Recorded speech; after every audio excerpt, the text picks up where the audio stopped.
Hello and a warm welcome back to the channel. And in a slight change from the last couple of videos, we're in the small workshop, and before we run a couple of locos on the main layout, I want to give you an update on what I've been up to with my Super 4 point renovations. I'm running quite low on points now, and I've got quite a few that are perfect apart from damage to the lugs that hold the two small rails in. So I've developed a little repair, and I think they're good enough now to go into the main layout, so I'm going to share that with you in a minute.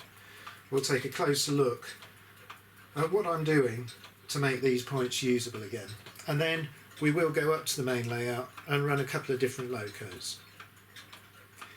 So let me get the camera so I can show you what I've been doing to these Super 4 points. Okay, here we are at the workbench. And here's a couple of things I want to show you about the Super 4 points that I didn't mention in my last video. Now firstly, these aluminium sections, a subscriber pointed out to me that if they're bent down, dipped, they can cause lifting of wheels as they go over the points, and you can get hesitations. Now I haven't considered that before, so it's a great thing to have pointed out to me. So I just run a straight edge over these alloy sections. Hopefully you can see how I do that, and if indeed there is a dip, I just use a small implement, get underneath and just raise it up gently. Now even though they're alloy, they do seem to bend quite well. I think what happens is with track cleaning and other maintenance, or locomotives being pressed down, they just go down slightly and bend, and they've got no springiness in them, so they don't come back. So it's really important to get a straight edge along those and bend them level. So I was very grateful to have that pointed out to me. Now on to the other subject I want to talk about, which are these two little rails here. Now on this set of points, the lugs have broken away. So this little section of rail just lifts out. It's nothing to hold it in, so it's useless because it doesn't make contact with the copper strip underneath, and it's just all flapping around. Now I've got loads of points I've inherited or found in packages of track I've bought, and people have tried aralditing them or wrapping a bit of fuse wire around, drilling a hole through, all of which is a bit, I don't know, not very attractive, and I mean it works actually. Drilling a hole through the rail and pulling a bit of wire and twisting it round underneath, you can put it down quite tight. But using these new 6mm track screws, now I got the 14mm last week that I'm going to use on the layout, but I also bought some 6mm for experimenting with, and they do surely, now let me get this into focus, make a great job of holding these rails down if you drill and screw them in. So perhaps you can see the 4 screw heads there holding each of the short lengths of rails down, and once they're on the layout, I honestly say you can hardly notice. So how do I go about that? Well, I'll demonstrate on this one. So firstly I need to drill, and I've picked the optimum position, which is just not far off from the centre of the copper contacts. So I'll demonstrate how I drill now. Now I use just that little bit of wood there to protect my desk. In my small electric drill I've got a 1.1mm drill.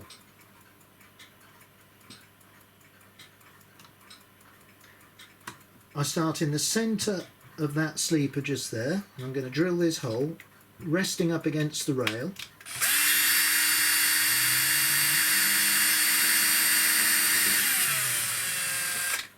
Soon goes through, so I'll take the rail off now, give it a clean, hold it up to camera.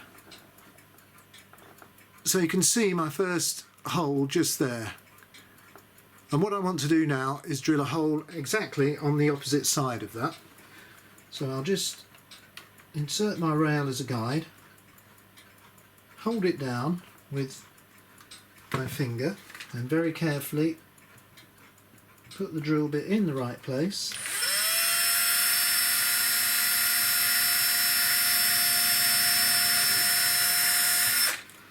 drill through the plastic, just give that a clean, hold it up, and you should see now I've got a miniature hole each side of where the rail goes.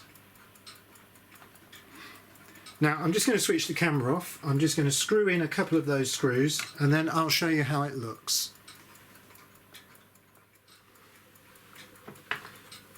Right, well I've got those two screwed in now, so let me see if I can show you on the camera. You can see the screw each side, the head just gripping the rail, and that rail now, take it from me, is in super firm. Exactly the right position, because what I do need to point out is when these lips are broken off they do leave a little lug. Let's just see, I hope you can see that in the camera. And the rail fits between the lug on the left and the right. It's easy to see when it's in the right position. But there we are. So let's just see if I get another piece of track here. Right, there's the rail. Let's just plug that in. Fish plate's a bit tight, just bear with me a fraction. And there you have it. Just hold that like that.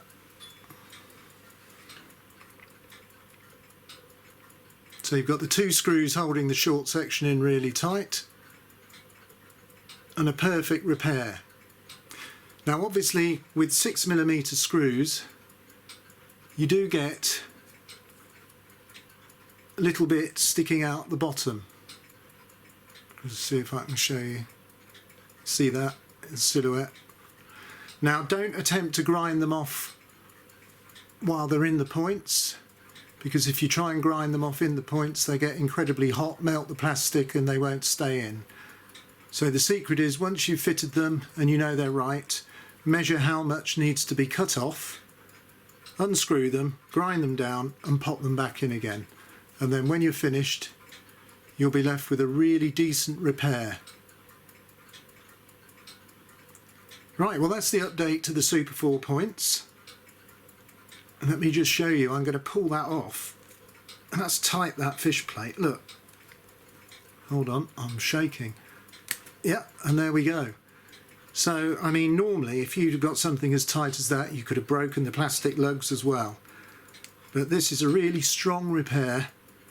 The screw heads are very small so they don't affect the wheel flanges. And if you just felt like filling in the screw head and painting it brown you'd hardly notice, but honestly they're so small when they're not in the zoom of the camera you can't really notice. So there's the two latest updates for mending the Super 4 points. So briefly, that's checking the alloy rails aren't dipped down, and then repairing the short sections of track, retaining them into the plastic if the lugs are broken off. Now I think combined with the other work I'm doing I can virtually repair any damaged Super 4 point now, so I'm not going to be having to consign some of my points to the spares bin just because they've got a couple of broken off lugs. Right, well thanks for looking at that, and what we're going to do now is we're going to go up to the main layout, and I've got a couple of locos we haven't seen before on my channel, and we're just going to run them around the main lines and see how they look. So I'll see you up there in a minute. Okay, we've made our way up into the loft and here we are at the main layout, and just following on from the little section I've done on points repair, I'm just showing you my box of broken points. Now I'm certainly going to be able to utilise quite a few of these. You can see with small rails have been glued in or just fallen out. These can be tidied up now, and with the screw method I can return some of them back to the layout. So I'm quite happy about that. Right, so we are going to run a couple of locos. So let's get on with that now. Just put those down on the floor. And we will start with a passenger service. Now parked over at the station, obscured by the goods train. is a little G.W.R. R.048. So I'm going to move that and its little coaches that we saw on the branch line recently. Start them running round the downward main line. This little loco normally works on the branch line. It's moving out now to do some laps of the main line, and as you can see it's very happy tearing away with its little 3 Great Western coaches there. Just watch it go along the back, and then we'll look at the red pannier tank that's parked along the back. So let's just watch this little loco come round again and just watch it negotiate these curves. Great looking little thing. Now this doesn't have the R.048 type motor, it's got a little skeleton strip type can motor in it, but it's running nice and smoothly. So I'm going to leave that running and start up our goods train. So the goods train's going to be running at quite a slow scale speed today. Pannier tank always a bit noisy. Triang Hornby. This version has the plastic dry gear and plastic worm. Still quite noisy, motor echoing in the body shell. But a great runner. And looks nice in that London Transport red. You'll notice maybe I've added in a couple of Triang wagons, Triang Hornby wagons. And then we've got our rake of Wren wagons. So they're making their way on the upward line, around the layout, and we're going to catch up with them as they come through the station and along this section here. So we'll just get ready for them to come into camera. There goes the little R.048. And here comes the red pannier.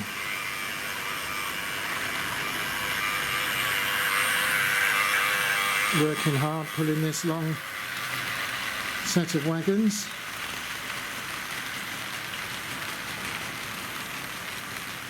And now we'll just wait for the passenger service to come by.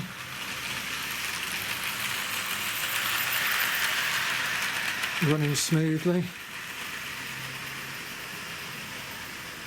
Nice to see some smaller locos on the main lines. I'm really enjoying this couple of little trains.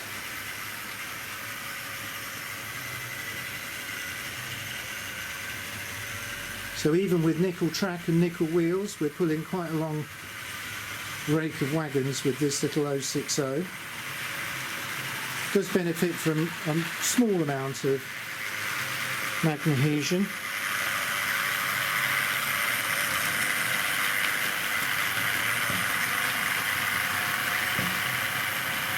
So what we're going to do now is see if we can get a little bit more slower running. So I'm just going to reduce the regulator slightly, smoothly over those remanufactured points. Here's some more, no hesitation at all. Coming along to another set,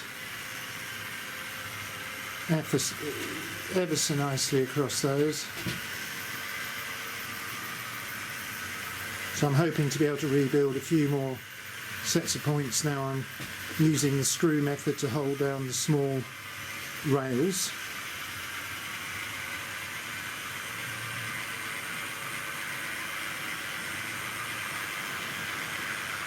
So it's just coming along now the bottom side, crossing over the branch line.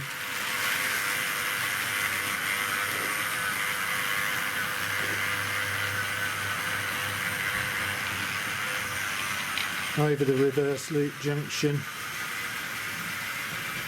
and back towards the rear of the layout. So what we'll do now is have another look at the little G.W.R local service running on the main line today.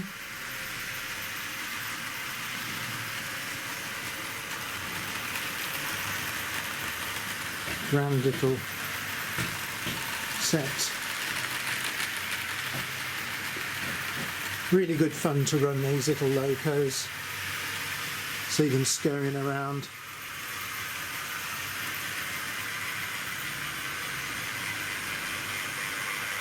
It's good to see this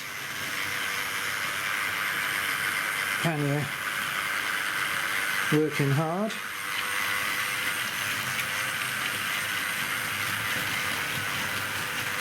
Just passing the passenger service there.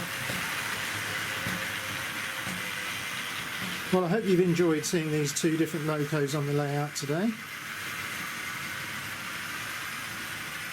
I'm hoping now I've got some way forward with my points that we can include a few more onto the layout that are reconditioned and hopefully get them motorised to add a bit more fun to the layout. So for now I think I'm just going to run these for a little bit longer, and hopefully I'll catch up with you again next time. But for now I'll say goodbye.